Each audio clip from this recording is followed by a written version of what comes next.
আপাতত আমার কিছু ইচ্ছে হচ্ছে আমি আমার ছাত্রীদের জন্য একটি সাইবার বুলিং সেন্টার খুলবো, যেখানে একদম র্যাপিড অ্যাকশন নেওয়া হবে।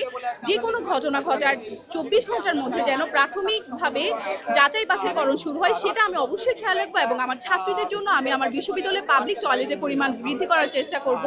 ইনফ্যাক্ট আমাদের চট্টগ্রাম মেডিকেলে পর্যন্ত ছাত্রীদের জন্য আলাদা কোনো ব্যবস্থা নেই, আমার সেখানেও ইচ্ছে আছে কাজ করবার। তো আমার ওভারঅল চেষ্টা থাকবে আমি যেন প্রশাসনের কাছে আমার ছাত্রীদের নিয়ে জবাবদিহিতা নিশ্চিত করতে পারি এবং গঠন অনুযায়ী আমার যে কাজগুলো আছে সেগুলো আমি সম্পন্ন করতে পারি। হচ্ছে প্রথম থেকেই অর্গানাইজেশনে থাকা হয় অনার্স ফার্স্ট ইয়ার থেকে। তো সেখানেও আমি মূলত নেতৃত্বে প্রায় সময় ছিলাম এবং প্রথম থেকে আমার এই ধারণাটা ছিল।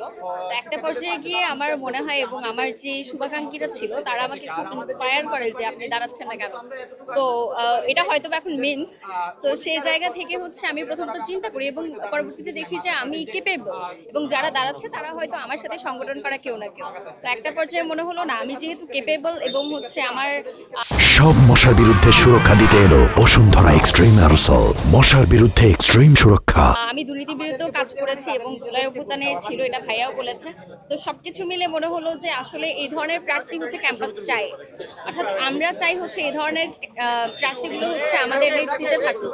ঠিক সেই জায়গা থেকে আমার মনে হলো যে আমি হচ্ছে যোগ্য এবং পরবর্তীতে যোগ্যতা আছে কি নাই কিংবা হচ্ছে কতটুকু যোগ্য সেটা হয়তো বা আমাদের যারা হচ্ছে ভোটার থাকছেন তারা আমাদেরকে নির্বাচন করবেন।